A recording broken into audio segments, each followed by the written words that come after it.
Looks like we're in. Right on. All right. Anabolic Talk Radio, episode 4, guys. Thanks for tuning in. So today's episode is about breaking through plateaus.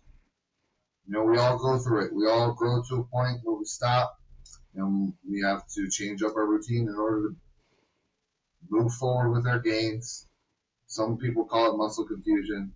What it is basically just changing up your routine so your bodies can grow to a, because your body adapts. Anyways, we're going to jump, before we go into that any further, we're going to jump into some questions that people ask us. I'm going to ask first. I'm going to ask the question. He's going to go first, like usual. So, the first question is the best cycle to use to break through a plateau. That is, in other words, the best bulking, best growing cycle. What do you think, Fielder? I mean, it really depends what synergizes best with you. A lot of the bulking agents are going to be most people's go-to. The DECA, the Equipoise, even something like Anadrol, um, Primo, things like that. You could mix and match your dosages according to how good they make you feel. But you also can be breaking, use these to also help keep your power and break through plateaus during a prep too. So you're not just, sapping everything you have and dying out. We can, maintain some good muscle as you're dieting all the fat off you. So that's also a good way to look at it too. Um, so compound wise, I would definitely say, um, for me, I'd just say a good test, Sustanon, MPP, fast acting DECA, and a good amount of Primo. I say all three of those, you can pretty much break through anything you need to. And if you need that little extra, and some Anadrol 50s or something like that, will really escalate you over the top. I know Hell people yeah. just get strong as fuck taking that shit. So, Hell yeah. Yeah, I completely agree. Personally, I would say my decision is pretty much the same. So my first cycle was test and DECA. I got a lot of results off that. But personally, I'd always like to throw in a 19 Noir in there. I always like to throw in something that helps with you not having to use as much AI and it allows you to kind of work as a hardening agent. Maybe another base, Masteron, Primobolan, Equipoise is another good one. If you can deal with the side effects of some of these, Primo has no side effects. Let's be real, bro. Primo has yeah, none. I know people run 15 to 1,500, 2 grams, No. and they don't see anything, and it doesn't even affect their blood work. Right. Doesn't mean not to get tested, though. Right. And that also means you gotta know if your Primo is real. That is such a common thing. We always are questioning, is it real? That'd be a really good topic on its own, wouldn't it? Yeah, for real. How do you find out if your gear, Primo and individually, is real? Tester kits. That's the first thing that comes to mind. I'm a trial and error type of guy. I can Yeah, feel it. yeah. I always feel really happy when I'm Primo. I always feel like upbeat. Like I wake up and I'm just like, we've talked about this, that surge of just like, this is real Primo. I got a funny story for you, bro. Like, I was helping someone out with a prep one time, and they were like, "Oh man, I really, you know, need some tren." And I was like, "Okay, I mean, I have a little bit left. Um, Go ahead and try this." Literally got it. I took it home and went like that, like tasted the oil, and was like, "Bro, I could just tell. I could just tell it wasn't fucking good. It wasn't good." And I'm like, "Whoa!" Like, so people, I guess, have it like that now, where they are looking for certain tastes and like oils have different certain oils that whatever they use have different tastes, and they're using that to determine I if it's the believe it. right trend. I believe it. Like I'm sure it's all got its own little fucking anabolic taste to it. I'm like, well, I don't know, man. It's been working fine for me. Meanwhile, it's fucking funky shit. It's liquid Winstrol. Oh shit. That would, I don't know, why would you change trend to Winstrol in the first place? Winstrol's like, you know what? I don't even know. I don't know. I was gonna say, isn't Winstrol harder to make? Like I would know. I don't fucking make it. I'm not a chemist. Anyways, moving forward. So that's our favorite, our bulks, anything that retains water. Test is always your base. NPP or DECA. Equipoise is great for mass gaining as well. My camera is freaking the fuck out. Holy shit. Ah, come on. Stop doing this shit. Alright, anyway. We're gonna move on. We're gonna move on to question number 2. A caloric surplus amount. What's the correct amount of calories to be in a proper caloric surplus? We talked about this Ooh. earlier. I would like to hear what you got to say first. First I'd like to say, if you're like a hardcore bodybuilder, I'd say 500 is a good marker to go above. When it comes to if you're trying to stay within striking distance at any time for a show or if you have a modeling gig and you're just always trying to stay relatively lean, you could do something called main gaining. Main gaining is just kind of staying baseline with with your caloric intake, so you don't lose or gain really that much weight at all. And you can still gain muscle on that. It's just not as drastic. I know Greg Doucette is a big proprietor in that and kind of pushing that style of, dieting.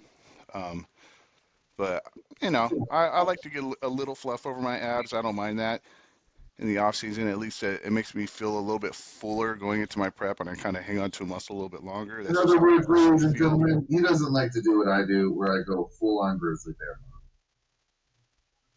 which is healthier, by the way, everyone. Do what Fielder does. God damn. I mean, I'm in that 500 range though, me personally. That's just I know a lot of people do like that main gain style. I don't honestly. I start losing definition around you know 247, 250. From there, I start kind of looking a little bit of like a thick boy. Um, right now, I'm quite drastically lighter than that.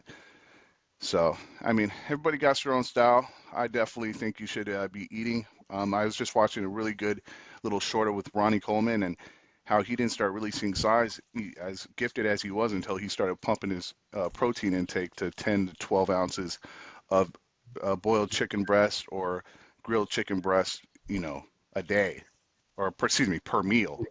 Right. So, Yeah, man. Well, I mean, I firmly believe into the 2 grams of protein per pound of body weight. But here's the thing, like, you're going to eventually run into weight gain. It's just how it goes. If you want to gain muscle, you're going to gain water and a little bit of fat. It's just inevitable. So if you got to have that conversation with yourself. Are you willing to put on a little bit of extra weight, whether it may be mostly water and a little bit of fat, or just weight in general, and feel bloated to gain the muscle? Can you yeah, still hear me? yeah, I can hear you. Okay, cool. Wanted to make sure. All right. Anyways, 500 calories, I would agree. Great surplus. 200 calories is just, you won't really notice much gains. You probably won't even, the scale won't even move very much. I think 500 is actually more of a base. That's when you start seeing actual weight gain per week. Anyways, last question. What's the best lifting brands? Go ahead, Fielder. What's your favorite? I can lifting brands. Oh, sorry, it took me a second to know what you meant. You mean like lifting straps, Yeah, straps, knee right, sleeves, stuff like that? right, yes. Oh man, I say Inaka has really good knee wraps. I've been using them for like I don't know 3, 4 years now, and I mean, it's just a whole nother level from the other wraps I've used. Not to say that there's not other that are that are good. I use the traditional Versa grips for all my pull days, even for some of my bicep days, just to kind of take a little pressure off the wrist. Um, got them skinny wrists. Seems to be the one of the few first things to go when I start really pounding some weight. Yeah, those are my primary two, I'd say. Hell yeah. Aesthetics makes a good belt. These are fully customizable, good quality. Um, what else? Gym Reaper is good too, with just basic lifting stuff. Harbinger, probably the most affordable, and they've been around the longest. Harbinger's great. Can't go wrong with Old school. the basics, right? Versa Grips, the go-to, the goats, bro, for grip strength. If those of you who are watching are running into grip, your forearms going out during back day because of all the rows and the lat pull downs and, deadlifts or bench over rows, whatever it may be. And you've got the straps that have the one strap that you twist onto the bar. Dude, toss those. Get Versa grips. They're a little leather flap, and they just go under, and then it's super simple. Versa grips, guys. Game changer. If you want to grow the shit out of your back, I highly recommend it. But anyways, all right, so there's our answers to those questions. We're going to go ahead and move on to our topic of the day, which is breaking through plateaus, obviously. I got a couple things I'd like to bring up about that. But what do you got to add to that? Well, how do you like to attack how do you change your shit when you're being faced with the plateau? Man, I've used so many different tactics. This is just an ever-going journey, right? As long as you're bodybuilding, you're going to find new ways and try new things that you haven't tried before to try to achieve what you want to achieve, right?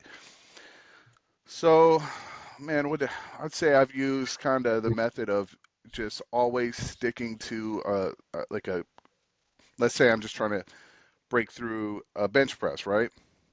I'm trying to increase my bench press. I'm going to stick to that for a good, 4 to 7 months. I've tried that where I'm just always, you know, trying to get to like 10 reps. Once I can do like 12, 15 reps comfortably, add another 45 on and then start banging that out until I get another 10, 12, 15 reps. It all depends. That's one way. So you could use bands, add a little resistance. You could do holds on the bottom. You could do tempo. Everything affects this, right? Tempo, um, isometric holds, bands, like intensity, pre-workout rituals can even, things that help you get inside your own head. A lot of times these are just mental barriers. So, Absolutely. yeah. Yeah, I feel What like do a you lot of use? it is. I feel like you are your own. You're the only one person holding you back. So let's say you got a plateau, and you're like, you've hit a PR, and you're trying to. And it's been 2 weeks since you hit it, and you really want to hit another one. You know you can do it. The bar. Let's say it's either a bench or a deadlift, and the bar is moving, and you feel like you can get it, but you just can't seem to follow through. Well, think about your setup. All right, if you're hitting a plateau, set up better. First of all, caloric surplus before you get into the gym for 24 hours prior, not just that day when you wake up. No, dude, carb load the day before, glucose the fuck up, and rest for a day or two. There's another one, ladies and gentlemen. Rest for a day or two. Take this shit serious. Load in a correct surplus. Don't eat a bunch of junk to the point where you're swollen and your body is fighting against itself. If you know what I'm trying to say, where you eat shitty food, your body is not going to be happy. Everything. Like load correctly. Eat a good amount of sugars that aren't going to fuck you up. Carbohydrates. Anyways, then attack it. Put on your music. Stretch for an extra 15 minutes. Now, here's something I'd like to shine light on that's really important, and I feel like this is the simplest way to implement progressive overload so you can break through plateaus. And it's this: a load and a deload phase. Your central nervous system is going to get taxed at some point with all the training. Deload phase should include extra days off during this phase working out 3 to 4 days Ding, a ding, week. ding, ding, ding. Another one on a deload phase would be lighter weight, slower reps. Why do you ask this? Because when you slow down the reps, it mimics heavier weight. Time of detention is going to mimic heavier weight. But on the flip side to that, it's healthier on the joints and it's healthier on the central nervous system. So you're giving your time to heal while still creating hypertrophy in the muscles. Deload. Then you go into your load phase. What does this consist of? More working out during the week. This could be great during the beginning of a cycle, all right? Or actually, preferably 4 weeks into a cycle is when the perfect time because now the compounds are hitting you. Now you can implement heavy training. You're healing faster. You can raise intake because you're more anabolic. You're absorbing more. Protein synthesis is higher. Wham bam, thank you, ma'am. I could go down the list. So, correction, 4 weeks into a blast would be a great time to implement a load phase. Do it for 4 weeks. Implement a 2 to 4 week deload. Right back into the load. All right. Do your research, guys. Look into the load and Would you deload. would you say that's bodybuilder specific, or would you say across the fitness This is going spectrum? across. This is a powerlifting mindset that works for bodybuilders as well. Because you got to think, bro, Gotcha. bodybuilders don't care about getting stronger, except for this one. Eddie Hall. I heard some. I heard Eddie Hall. Like he was saying that what he mastered was because he couldn't figure out why his lifts weren't getting stronger in comparison to all the other strongmen, and he said he until he mastered the art of recovery, that's when everything changed for him. That's when he started breaking records and you know, like with Yep, that deadlift. yep. The art of recovery, So guys. That's yeah, exactly where the load and deload phase comes in. You got to deload. Doesn't mean you take a bunch of time away from the gym. Don't lose track of your goals. That means don't eat like an asshole. That means tone things back a hair and attack it from another angle that detaxes your central nervous system and your joints while still implementing hypertrophy in the muscles and keeping intensity and keeping you in the quote unquote groove of lifting. Right? So that's basically, in my opinion, what I put on my clients on load and deload phase. And a lot of it, the bread and butter of it is a phase of more days off and lesser weight, and then a phase of more days on and heavier weight. That's the simplest way to put it. Load and deload. That's it, guys. Super simple.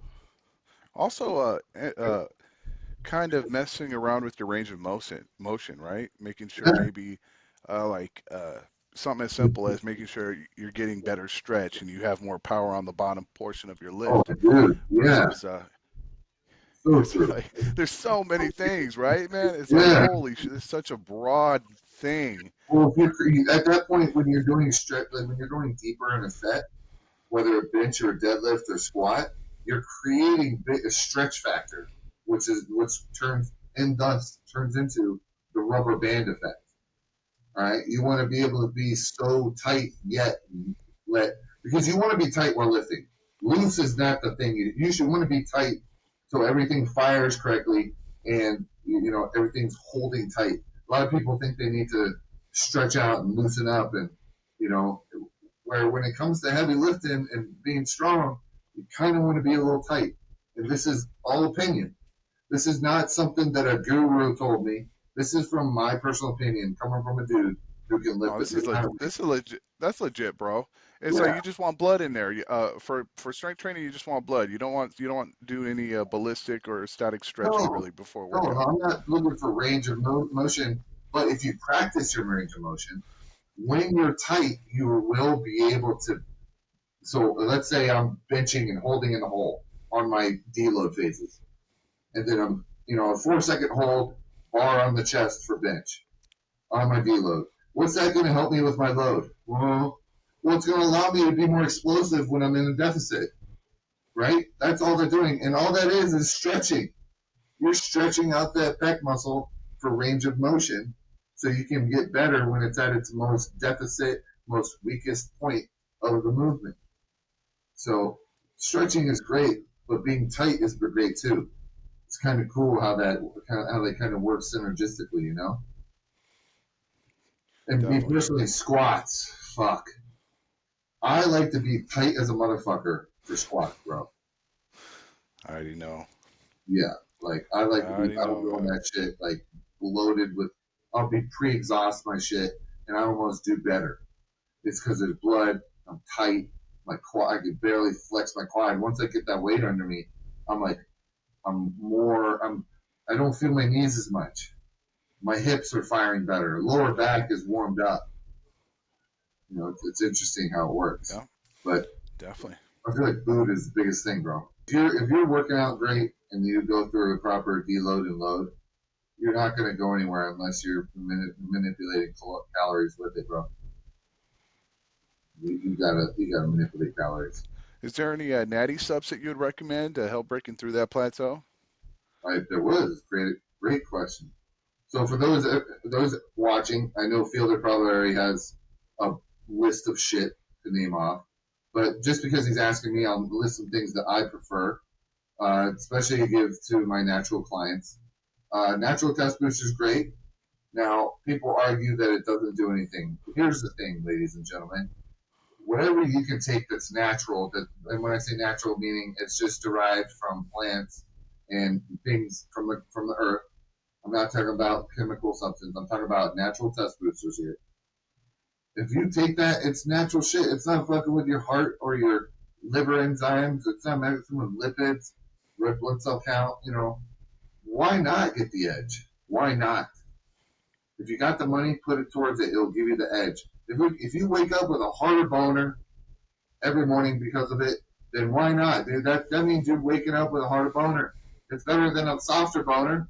Anything that gives you that edge that makes you want to lift harder, take it. So, Natties, watching there, look into a natural test booster that isn't just horny goat weed or just something. It's a collage of stuff that's got a good, like 5% nutrition, who I'm sponsored with, as a great test booster. I tell my clients to stack it with turkesterone. Look into turkesterone. It's natural as well. Stack them together. Hard ass fucking boners in the morning. Way more clarity. No fuzziness. Good natural test booster. It gives you more energy. A little bit more endurance. Focus. You know, you got cardio in the morning. You pop that shit. Fuck, dude. You got blood shooting through you. Sometimes you could be doing cardio with a boner. Fuck it. Um, Another one's creatine and all that shit. That's a big one too. That's the best one. That's probably Especially the best over the counter supplement. If I had to choose three, let's say you were like, what's the top three best natty supplements for a natty to use, right? Creatine's at the fucking top. Creatine. definitely. Oh. Second, probably a natural test booster. Something that just gives you more mental clarity. Something that just helps you feel more of a man and more ravenous, right? Let Anything me that guess. brings up. Let me guess. Third is going to be something like either a pump complex or a stimulant. Yep, I was gonna say stem. Well, non-stem pump, but a pump complex, right? Nitric oxide, basically. Any sort of nitric oxide, dude, it's gonna help shuttle nutrients through you and get you hot. The whole point is to warm up, tingly. You want to get tingly. That's gonna give you an edge. If I'm all right, so let's say me and Fielder do this. We start with calves all the time. As soon as I get on that calf machine, I'm like, bleh, bleh. But here's the thing. I usually chug my stem free pre workout. Sorry, yeah, stem free, all pump. I chug it, and it doesn't hit me until I start getting moving. So my first couple sets of calves, I'm like, bleh. But by the end of the calves, I'm like, oh, I'm jived. You know, it gave me that edge. Like, I got me out of that funk. Have you seen Semi Pro, bro? No, With Will Ferrell, the no. basketball movie. He's like, Oh, you dude, just call yes. you just call me a jive turkey. Well, who's the jive turkey now? I It's haven't like, seen oh that shit. shit, I got shot. I haven't seen that shit in forever, man. That makes me think of when he did that fucking skating movie, Blades of Glory or some shit. A bit, yeah. That shit was Chaz Michael or something. Chaz Michaels. Chaz Michael, right? Yes, exactly. All right, so All right, back, back to the creatine. yeah, back to the topic. Fucking a. Anyways, we can talk about dumb shit all the time. I'm sure you guys would love to hear it, but sorry. Maybe we'll make another podcast going over the dumb shit we talk about.